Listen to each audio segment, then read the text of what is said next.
Runt by Marion Dane Bauer. Runt is an animal that's smaller than average, especially the smallest in the litter. Characters in the story: Runt is the main character. Then you have secondary characters: Silver and King, leader, sniffer, runner, thinker, helper, hunter, bidder, owl, and raven. The setting is in North America, in the woods. The time of year is in the spring. What do you think the pups are going to see for the first time coming out of the den? Bidder. Who is he? Why is he another male wolf able to enter the pack? So as we read chapters 1 and 2, I want you to think about those questions. Spring comes late to the forests of northern Minnesota. Geese soar in front from the south, only to stand flat-footed on frozen lakes, complaining loudly to one another. Bears, groggy and cross, emerge to a world still cloaked in snow. Deer search in vain for tender shoots. Yet the wolf pups, pushing their way into the world, found their den warm, dry, and welcoming. Their silver mother greeted them one by one, drying wet fur with her tongue and massaging breath into each tiny body. And though their eyes were sealed, their ears folded tightly against their heads, she could guess already what place each would take in the pack. Leader, she named the first brown pup, a vigorous male. The second, a female, she called Sniffer, and she gave Sniffer's twitching nose an extra lick. Another female arrived, with long legs already in motion. Runner, Silver said. You will be swift and sure-footed, and the pack will need you. Then she drew the pup toward her nurturing body. The fourth emerged with his brow furrowed. Thinker, his mother said, licking his forehead smooth. You will always be watching and planning, won't you? The den dug into a hill above a frozen lake, angled downward from the entrance for 6 feet, then made a 90-degree turn and rose for another 6 feet to the birthing room. The pup's father, King, a large black wolf with a white star on his chest, had been lying at the turn of the narrow tunnel, listening, waiting. As each pup emerged, his tail wagged fiercely. When the fourth pup had settled at the mother's side, King backed rapidly toward the surface. 4 pups, he told the others waiting there. 4 healthy pups, each one of them big and strong.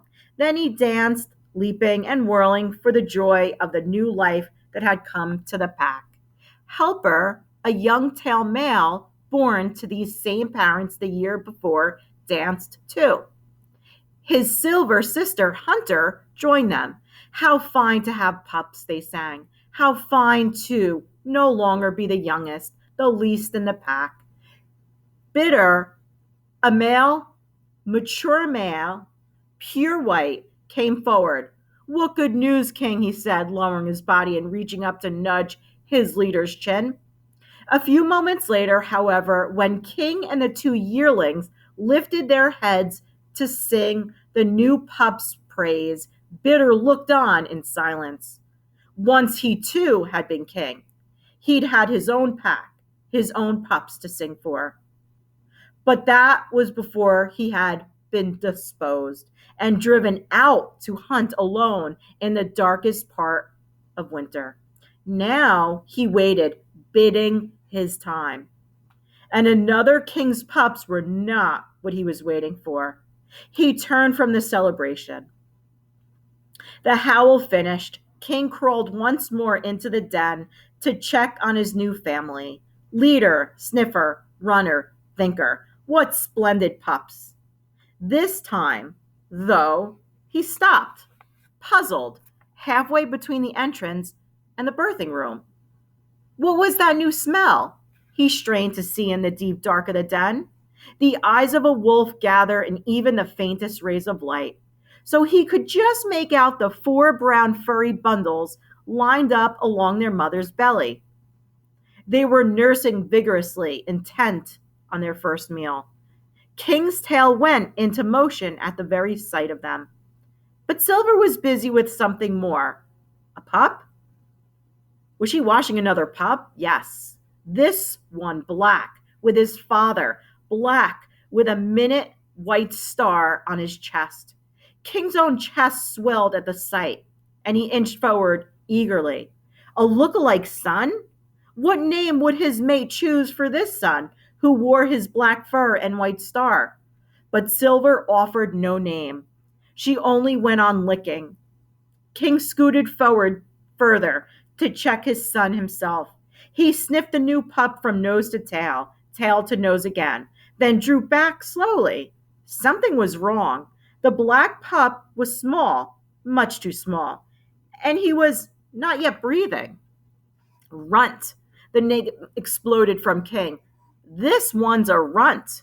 The world beyond the den was a good one, but it was hard.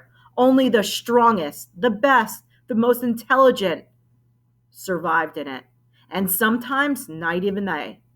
Two of the pups in the last litter had died before they even came out of the den. Their mother had taken them one at a time off into the forest to bury them. Would she be doing the same again? At last, under Silver's persistent tongue, the black pup took a breath, then another. Air filled his tiny lungs, just as it did his brothers and sisters, and his mother drew him gently toward her belly to begin to nurse. Only then did Silver acknowledge her mate and the name that sprung from his lips. He may be a runt for now, she said, laying her chin across this latest arrival, but who knows what gift he may bring to the pack. Who knows, King repeated softly, though wasn't the pup's mom supposed to know? She always had before. Maybe, he added, you have a better name? Silver was silent for a long time. No, she said at last, I know no other. Not yet. Which only confirmed King's fears. His son was marked for death.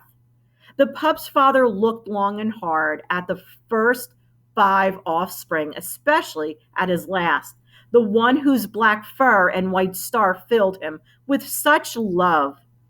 Then, tail wagging more slowly this time, he backed toward the surface to carry this further news to the pack. Leader, sniffer, runner, thinker, 4 fine pups, and Runt. Now there was Runt. Chapter 2. For the next few days, Runt and his brothers and sisters emerged slowly into a world of scent and sight and sound. Their eyes opened. Stiletto teeth popped through pink gums. They drank their mother's warm milk and snuggled against her side to sleep, then woke to nurse and drifted into sleep again. Silver rarely left them, except to get water, and when she did, she was always back almost before the pups had recognized that she was gone. And gradually they came to be aware of the great black wolf who came often into the den. He brought with him the rich scent of the meat he carried in his mouth for their mother or coughed up for her from his belly. But the pups had no interest in meat yet. Gradually, too, as they crawled over the pile of fuzzy bodies to reach milk and warmth and the comfort and caress of their mother's tongue, they began to notice one another. They went from crawling to wobbling along on uncertain legs, to pouncing, to clumsy tussles. And they grew, their bellies consistently round and tight with milk. They doubled or tripled their weight in a week, tripled it again in 3 weeks. Runt grew too, of course, but he remained the smallest, much smaller even than his two sisters. When the game was wrestling, he ended up on the bottom of the heap. When two competed for the same teat, he was one that was pushed aside. Still, he accepted his small size without question, as infants will. He accepted his name too.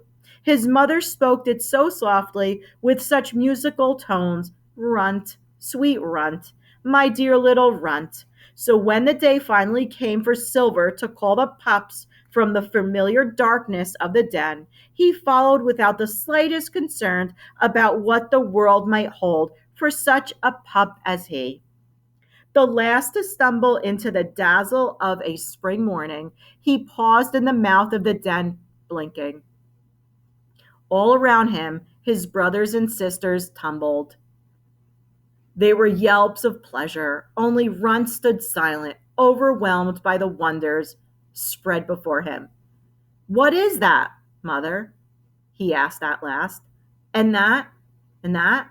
This is the sky, she told him, of the soft looking blue roof above their heads. And the radiant ball that floated in it, so brilliant he had to turn his face away, was the sun. The sweet smelling stuff riffling in the breeze in every direction was called grass. And that other sky stretched out at the bottom of the hill below the den was a lake. Beyond the lake, and at the edges of the grassy clearing, spreading away from their den on every side, a wall of darker green rose. Trees, Silver explained. The trees held up the sky, floated upside down in the sky lake, and whispered to one another as the wind stirred among them. The pups are here, Run thought he heard them say. See, the new wolf pups are here. And overlooking it all reigned the great black wolf whom Runt had come to know as his father. King lay on a slab of rock above the mouth of the den.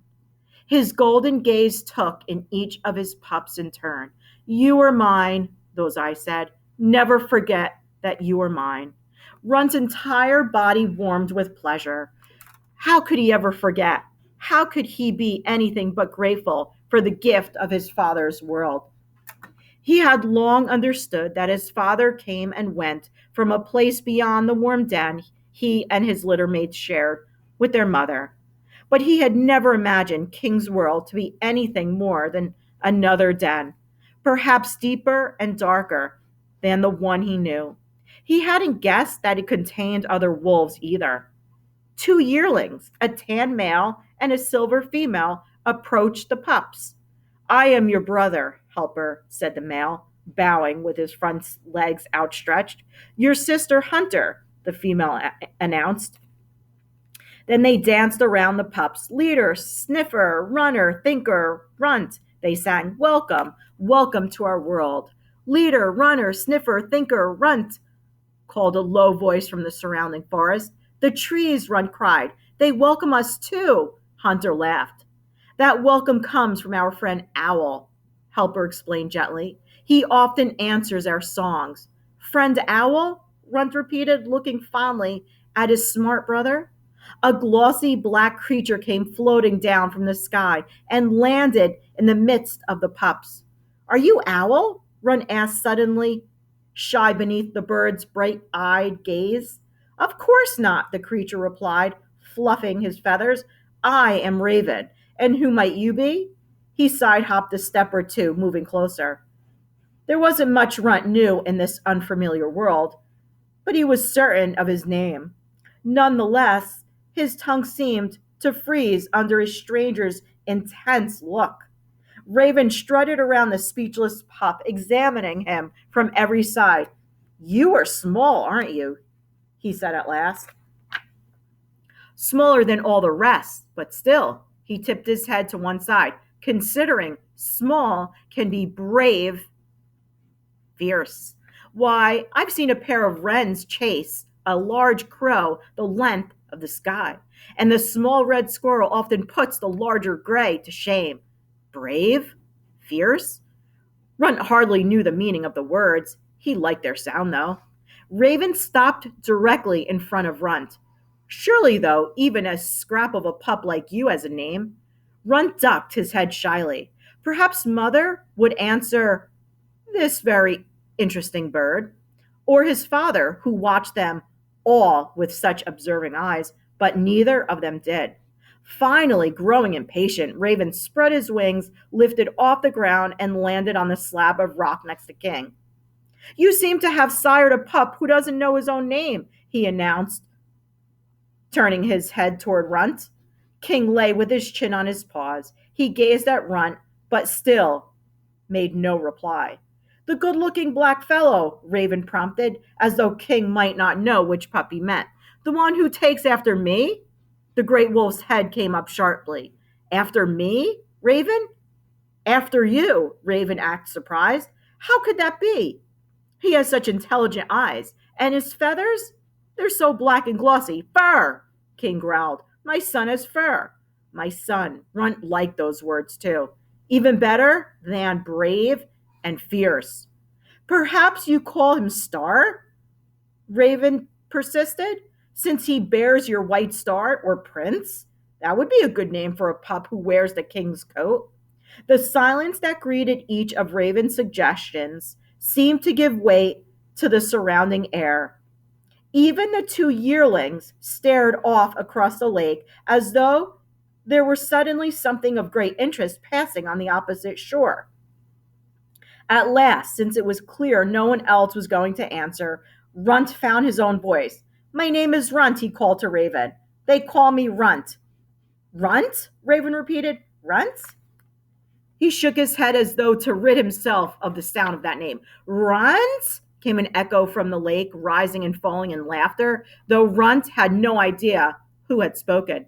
That's right. A large white wolf Runt hadn't noticed before stepped into the discussion. His name is Runt, and Loon is right to laugh. He gave Silver a bump with his shoulder. Too bad you didn't have these pups with me, he said low under his breath, though not so low as to keep the rest from hearing. Then there would be no Runts. There would be no Runts? Runt could barely breathe. What did the white wolf mean? That the pack would be better off without him? Runt looked once more to King to defend him. Surely his father would stand and say it again, my son.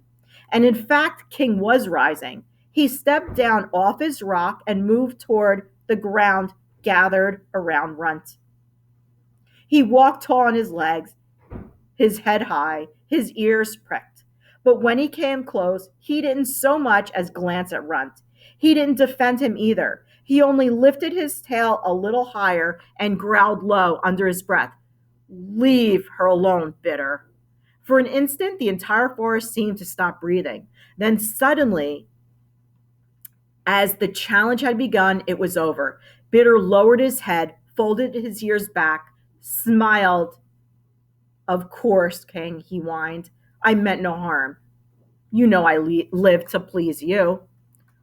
Live to please me? Don't think I don't know. You're bidding your time, King said. That's all. You would love to take over my pack. Everyone watched and waited to see what Bitter would do next, but the white wolf only dropped his head lower and slunk away. His tail curved under to tuck tightly against his belly. King stood for a long moment, the fur along his spine bristling, then turned and stalked back to his place on the rock. Silver broke the heavy silence that followed.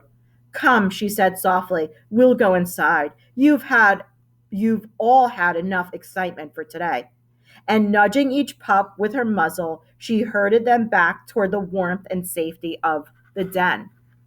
Run followed his brothers and sisters, but he kept looking over his shoulder. What had happened out there? He wasn't sure. Who is he, Mother? He asked when Silver had stretched herself out in the nest at the end of the tunnel. Who is the white wolf? He is a good hunter, she said. We've all eaten better since Bitter joined us. That's all that matters. Was it all that mattered? Wasn't sure. Runt wasn't sure. But he let the subject drop. Instead, he asked, Is it true what Raven said about my eyes, my feathers? Fur, his mother corrected patiently. You have fur. And Raven always has too much to say, gossip, an opinion on every subject. But he said my eyes are intelligent, Runt persisted.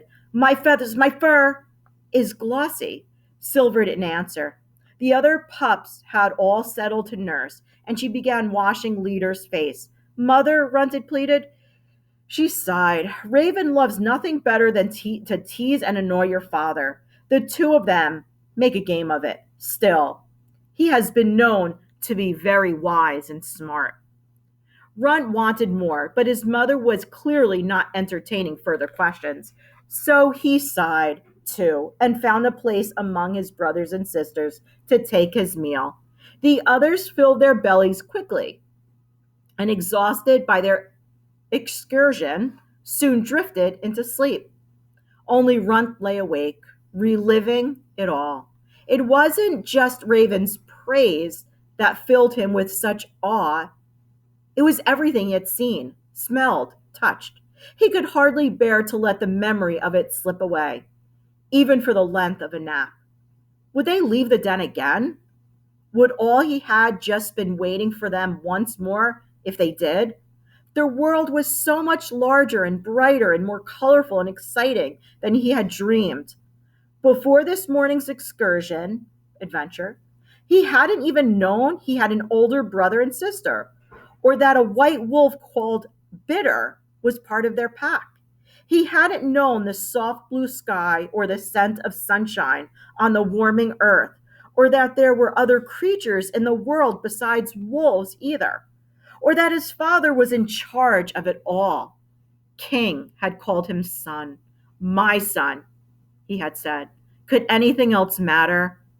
The small black pup closed his eyes and slept.